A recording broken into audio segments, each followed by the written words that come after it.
Vasant Sahu from Bhadu group of colleges Durg. और आज हम पढ़ेंगे सांख्यिकी के अंतर्गत क्या पढ़ेंगे हम कि केंद्रीय प्रवृत्ति की मापें, ठीक है, यानी कि measures of central tendency. Okay, measures of central tendency. तो देखो, हमको सबसे पहले ये जानना जरूरी है कि हम किसी भी वस्तु का या किसी भी सामग्री का हम सेंट्रल टेंडेंसी क्यों मापते हैं, ठीक, उससे हमको उसकी केंद्रीय प्रवृत्ति मापने की क्या आवश्यकता होगी।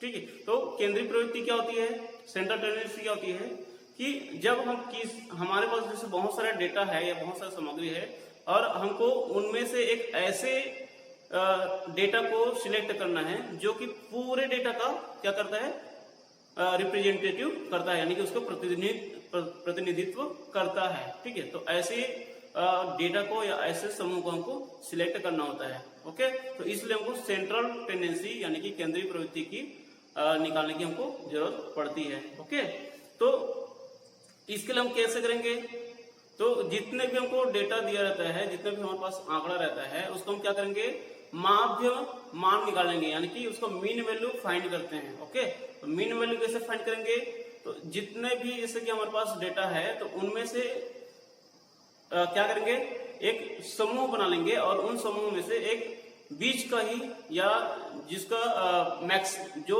डेटा मैक्सिमम टाइम आता है या जो मैक्सिमम डेटा होता है ना, उसको हम सिलेक्ट करते हैं। और वही जो मैक्सिमम डेटा है वो क्या करता है, जितने भी अन्य डेटा रहते हैं, अदर जो डेटा रहता है या अदर जो ग्रुप रहते हैं उसको रिप्रेजेंट करता है, उसको वो प्रतिनिधित्व करता है।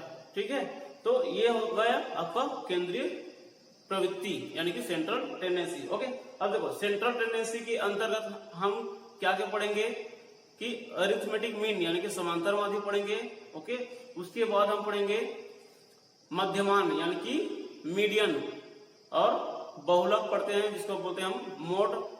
इसी के अंतर्गत और आता है आपका जियोमेट्रिक मीन आएगा यानी कि गुणोत्तर माध्य आता है, और हार्मोनिक मीन आता है यानी कि हरात्मक माध्य भी आता है। तो ये सारे क्या है, सेंट्रल टेंडेंसी के अंतर्गत आ जाता है। ठीक है, तो जिसको क्या होता है शॉर्ट में मीन, सेकेंड है आपका मीडियन, ठीक है, थर्ड है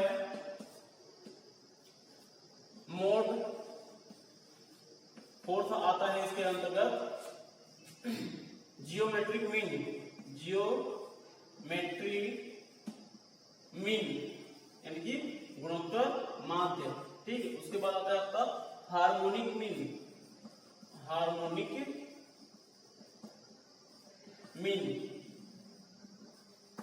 ठीक, तो ये पांचों जो मापे हैं, पांचों जो मेजर्स है वो आपका आता है सेंट्रल टेंडेंसी के अंतर्गत। ठीक, इसी को हम बोलते हैं measures of central tendency.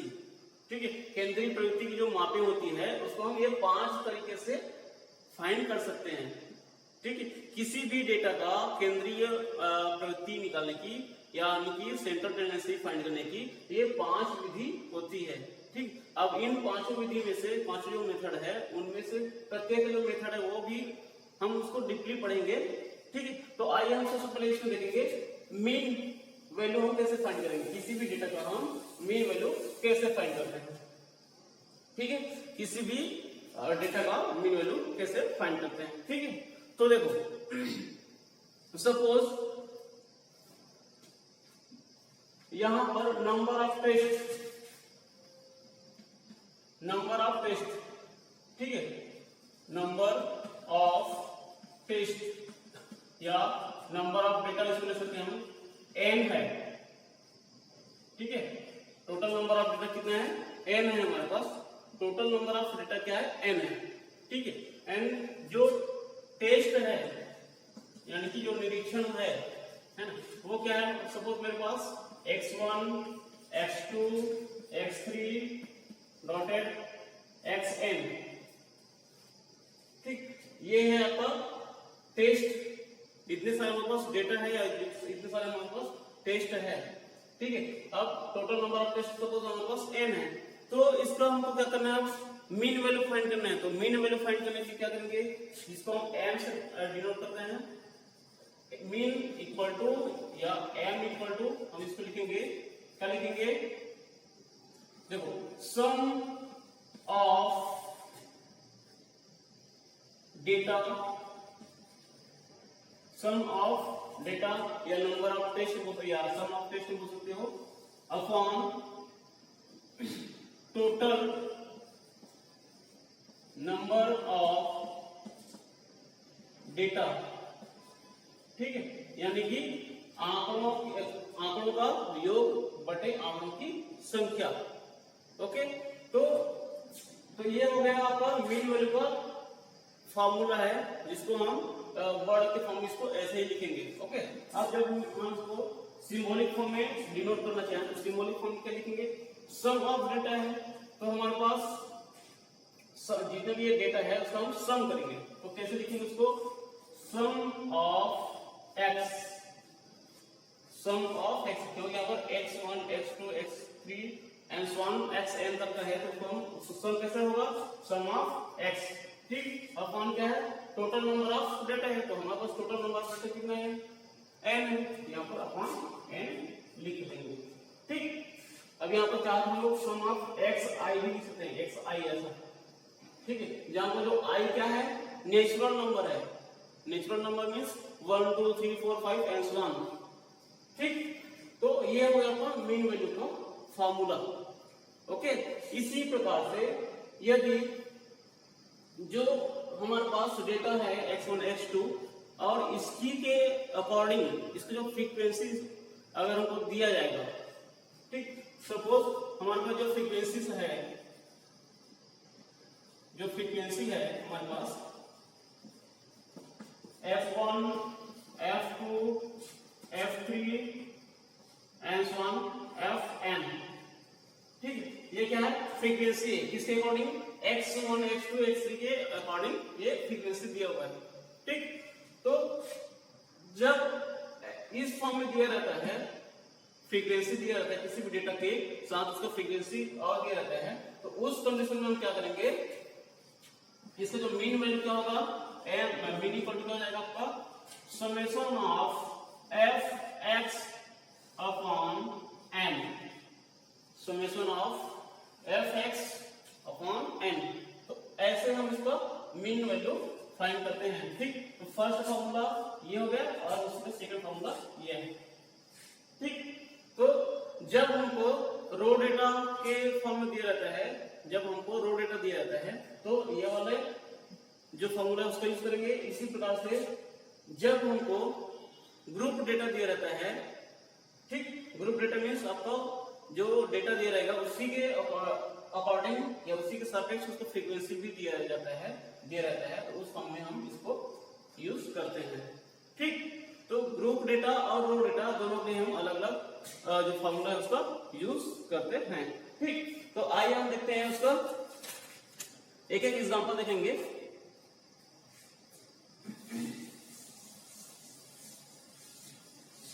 Example में थोड़ा समझते हैं उसको। तो सबसे पहले हम देखते हैं रो डेटा भी है। ठीक है, for raw data, raw data का मतलब क्या है, जो भी हमको डेटा दिया रहता है वो क्या होता है, रैंडमली रहता है। ठीक है, उसके अकॉर्डिंग हमको और कोई फ्रीक्वेंसी नहीं दिया रहता है। ओके, तो सपोज हमको हमारे पास जो डेटा है वो इस प्रकार से है, 68 65 101 102 108 110 112 113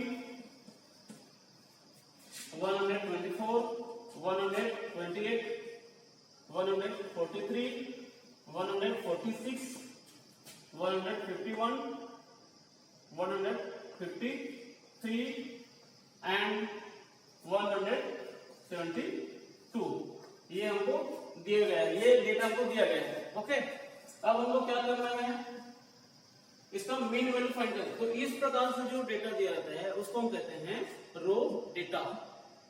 ठीक, रो डेटा एक रॉ के फॉर्म में रहता है, मतलब जो कि रैंडमली रहता है आपका। ओके, अब इसको हमको मीन वैल्यू फाइंड करना है। तो मीन वैल्यू फाइंड करने के लिए क्या करेंगे, सबसे पहले हमको क्या करना है, टोटल नंबर ऑफ डेटा, कितना हमारे पास डेटा यहाँ पर दिया हुआ है, देखो 1 2 3 4 5 6 7 8 9 10 11 12 13 14 15, ठीक। तो टोटल नंबर ऑफ डेटा कितना है, 15 है, यानी कि n, ठीक है, कैपिटल N का वैल्यू कितना है, 15, ओके। तो देखो हम इसका मीन वैल्यू फाइंड करेंगे। मीन वैल्यू कैसे फाइंड करेंगे, तो मीन इक्वल टू क्या हो जाएगा आपका, सम करेंगे सब का, तो 68 plus 65 plus 101 plus 102 plus 108 plus 110 plus 112 plus 113 plus 124 plus 128 plus 143 plus 146 plus 151 153 plus 172, ठीक। तो ये हो गया सम ऑफ डेटा, ओके। अब फाइंड होता है टोटल नंबर ऑफ डेटा कितना है हमारे पास, 15 है, तो अपन 15 कर देंगे, ठीक। तो इस प्रकार से जब हम सभी को सम करेंगे, सभी को कैलकुलेट कर लेंगे, तो कितना मिलेगा, 1816 अपॉन 15, ठीक। इसको कैलकुलेट करेंगे कितना मिलेगा, 121.47 है ना। एवरेज इसका हमको इस प्रकार से मिल सकता है। देखो आप एक चीज और है कि हमको यदि किसी भी वस्तु का, किसी भी डेटा का सपोज एवरेज फाइंड करना है, तो हमको क्या करना पड़ेगा, उसका मीन वैल्यू फाइंड करना पड़ेगा, ठीक। हम उसका मीन वैल्यू भी फाइंड करते हैं। तो ये होगा इसका एवरेज वैल्यू, ठीक। जो हमको डेटा दिया है उसका ये एवरेज वैल्यू है। तो इस प्रकार से हम किसी भी रो डेटा का मीन वैल्यू फाइंड कर सकते हैं, ओके। अब सपोज हमको ये फर्स्ट मेथड हो गया, ठीक। अब हमको रो डेटा का ही क्या करेंगे, एक डेटा के अकॉर्डिंग हमको उसका फ्रीक्वेंसी भी दिया रहता है, तब हम क्या करेंगे, कैसे फाइंड करेंगे उसको, देखो। तो उसके लिए सपोज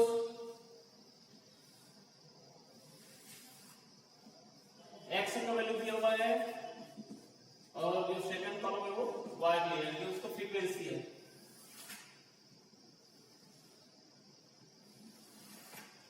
ठीक है। तो देखो एक्स का वैल्यू देखो 3 5 7 9 11 13 15 17 एंड 19 ये है, ओके। अब इसी के अकॉर्डिंग उसका फ्रीक्वेंसी को दिया हुआ है, जिसको हम एफ से डिनोट करते हैं। तो 3 10 13 15 20 13 12 10 एंड 4 ये दिया हुआ है, ओके। अब क्योंकि हमको क्या करना था, जब किसी भी डेटा के अकॉर्डिंग उसका फ्रीक्वेंसी दिया रहता है, तब हमको क्या निकालना होता है, f इंटू एक्स, ठीक।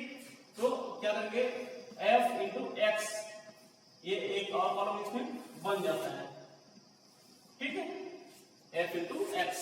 तो इसी प्रकार से आपका जो नंबर ऑफ डेटा है उसको यहाँ पर लिख लेंगे, जिससे कि n इक्वल टू, हम उसको डिनोट करेंगे 1 2 3 4 5 6 7 8 9, यहाँ पर कितने नंबर ऑफ डेटा, 9 लिख लेंगे। उसके बाद f इंटू एक्स फाइंड करेंगे, तो सबको मल्टीप्लाई करते जाएंगे, x का f के साथ मल्टीप्लाई करते जाएंगे।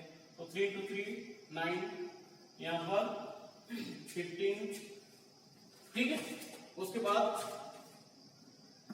91 135 220 169 180 170 एंड 76, ओके।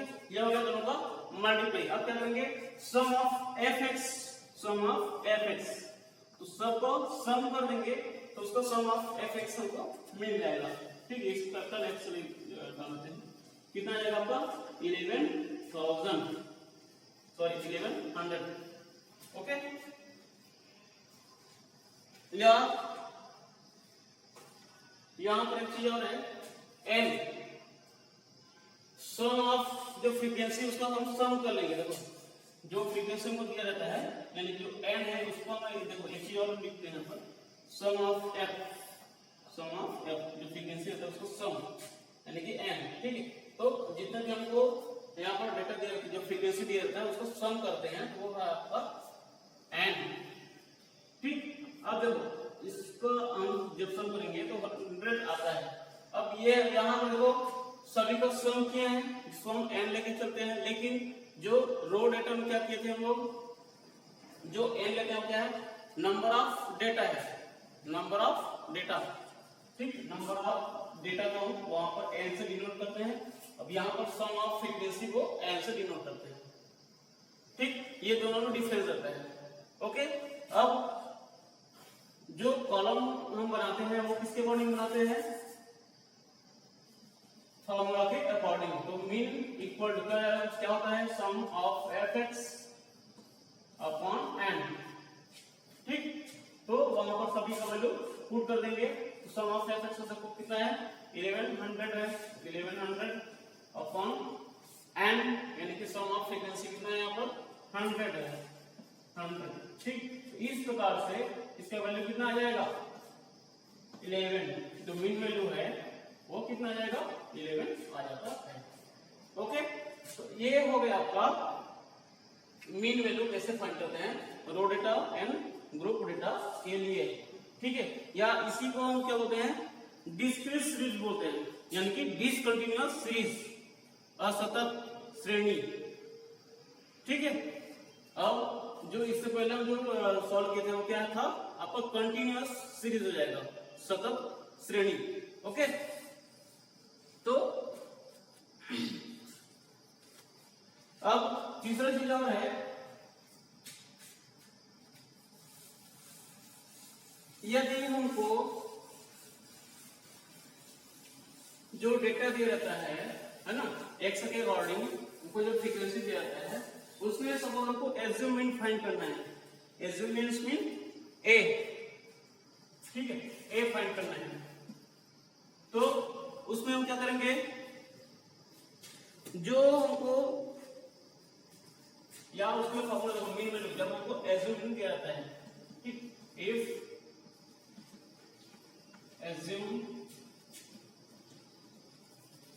इज ए, ठीक, जब ए दिया जाता है तो उस कंडीशन में मीन क्या हो जाएगा आपका, मीन इक्वल क्या हो जाएगा a plus sum of d upon m, ठीक, a plus sum of d upon n. अब यहाँ पर ए क्या है डेटा का एज्यूम मीन है, यहाँ पर जो डी क्या है यहाँ पर डेविएशन है, क्या है डेविएशन। तो देखो डी इक्वल टू क्या होगा x माइनस ए होता है, x माइनस ए होता है d का वैल्यू, ओके, ठीक। उसके बाद यहां पर एक कंडीशन क्या हो गया जब हमको सिर्फ एक ही डेटा दिया रहता है उस कंडीशन में। अब इसी डेटा के अकॉर्डिंग हमको सपोज फ्रीक्वेंसी भी दिया रहता है, तब क्या होगा, जब फ्रीक्वेंसी भी दिया रहता है तब क्या होगा मीन इक्वल टू क्या रहेगा a plus summation of f into d upon n, ठीक।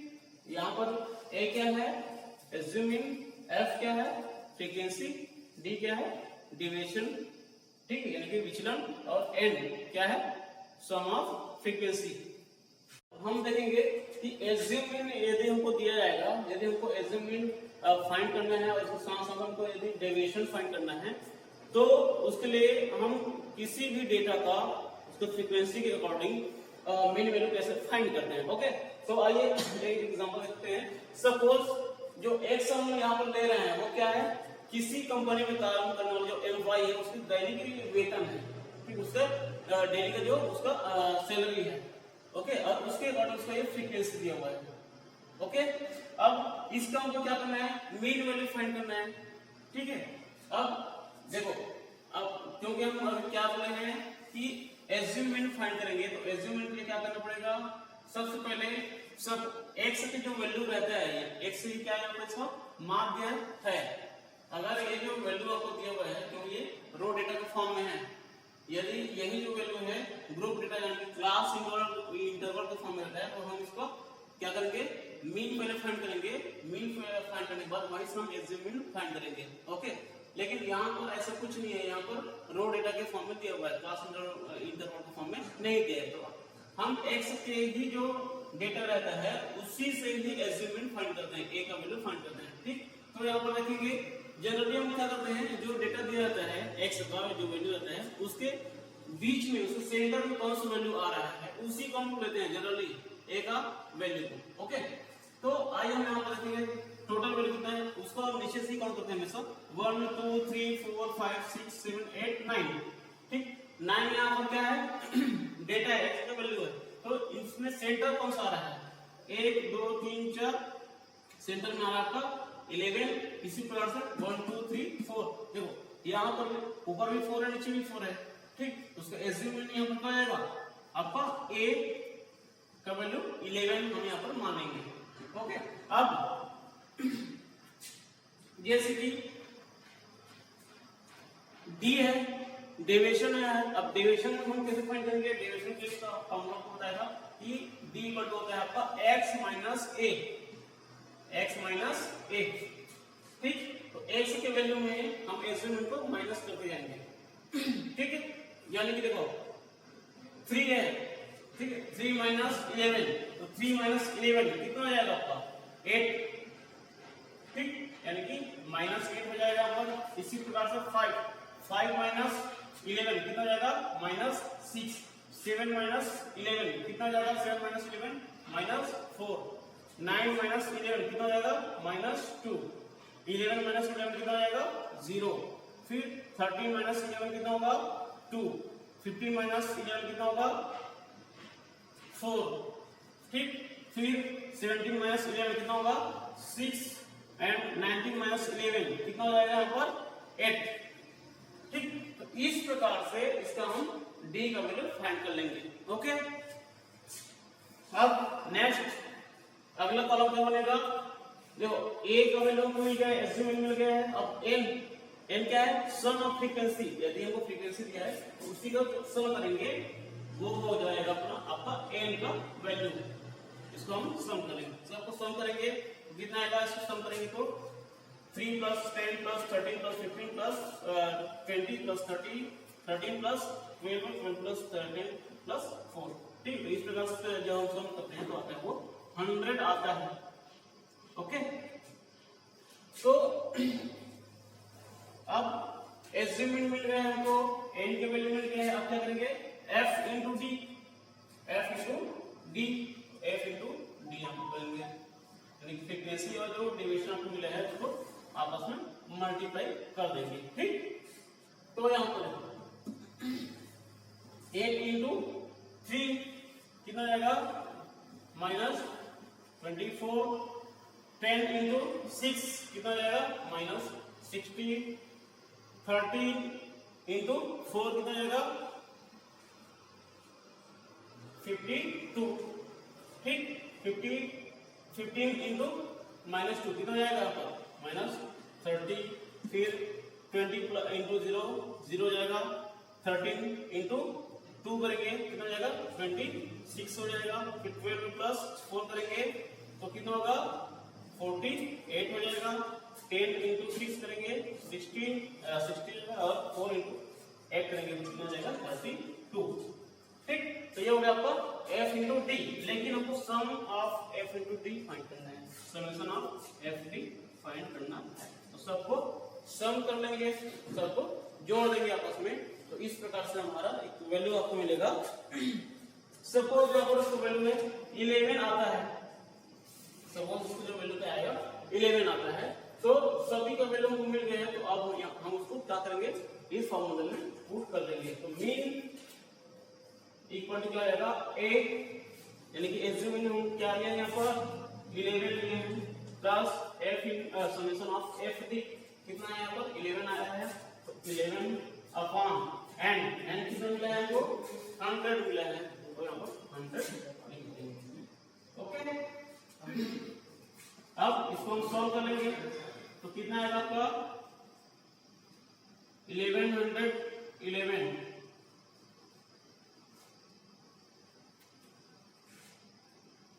ठीक अपॉन 100।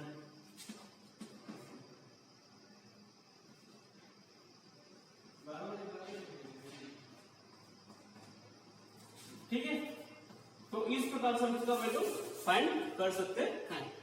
ओके, आप इसको चाहो तो जैसे कि कल आपको बताया गया था कि जो परिवेश जगह फॉर्म में दिया है इसको आप पॉइंट में जैसे कन्वर्ट करेंगे। ठीक, यहाँ पर 0 है, 1 0 हटेगा तो यहाँ पर आएगा। तो इस प्रकार से इसका हम आंसर लिखेंगे 11.11। तो ये हो गया आपका एवरेज वैल्यू यानी कि मीन वैल्यू। ओके, तो इस प्रकार से हम किसी भी रो डेटा का और किसी भी ग्रुप डेटा का मीन वैल्यू फाइंड कर सकते हैं।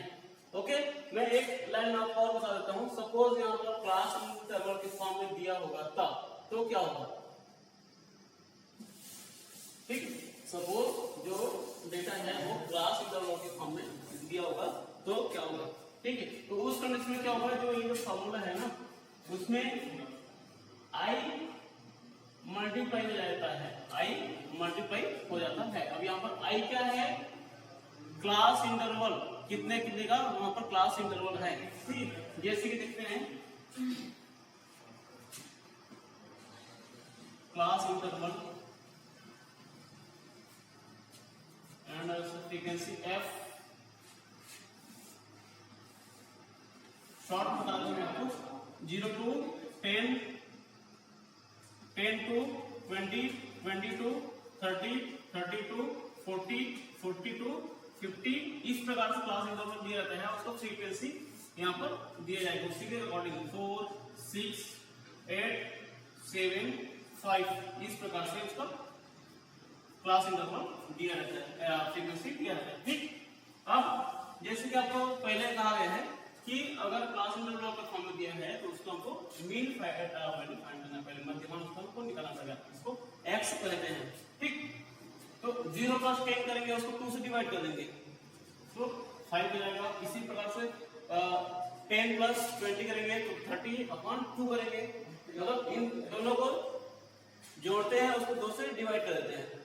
ठीक, तो उसका माध्य निकल जाता है। तो इसी प्रकार से हम क्या आ जाएगा 15, यहाँ पर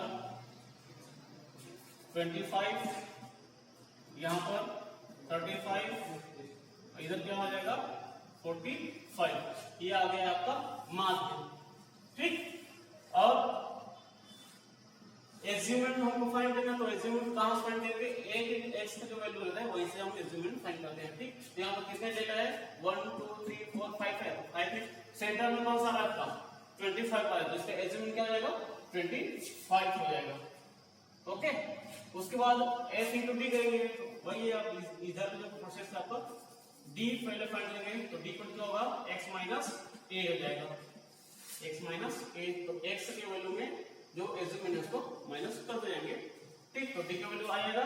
उसके बाद जैसे ही d का वैल्यू आएगा तो आप f इंटू डी फाइंड कर लेंगे। तो f इंटू डी फाइंड करने के बाद सबको सम कर देंगे तो f इंटू डी आ जाएगा। ठीक, इसी प्रकार से जो n का वैल्यू फ्रीक्वेंसी को सम कर लेंगे तो ये हो जाएगा आपको n का वैल्यू हो जाएगा। ओके, सभी का वैल्यू फाइंड करने के बाद आप लास्ट में क्या करना है, जो i का वैल्यू है, i क्या बताया था आपको क्लास इंटरवल। अब देखो 0 से लेकर 10 तक का है, 10 से लेकर 20 तक का है, 20 से 30 तक का है। तो इस प्रकार से इसमें जो वर्ग अंतराल जो क्लास इंटरवल कितना आ रहा है, कितने का आ रहा है 10 का आ रहा है। तो i का कितना आएगा यहाँ पर 10। ठीक, i का भी कितना आएगा 10 हो जाएगा। ओके, तो सभी के वैल्यू को फाइंड करने के बाद आप उसको ये जो फार्मूला है उसमें पुट कर देंगे और उसको सॉल्व करेंगे, उसका वैल्यू आ जाएगा। ओके, तो समझ आया है। तो इस प्रकार से हम किसी भी रो डेटा या ग्रुप डेटा का मीन वैल्यू फाइंड कर सकते हैं। ओके, तो मीन वैल्यू का मेरिट्स एंड डीमेरिट्स यदि हम देखेंगे तो इसका मेरिट्स देखेंगे कि मीन वैल्यू जैसे हम फाइंड करते हैं तो उससे किसी भी डेटा का हम एवरेज आसानी से फाइंड कर सकते हैं। ठीक है, इसको सॉल्व करना भी सरल होता है। इस प्रकार से ये होता है आपका mean value. Okay, thank you.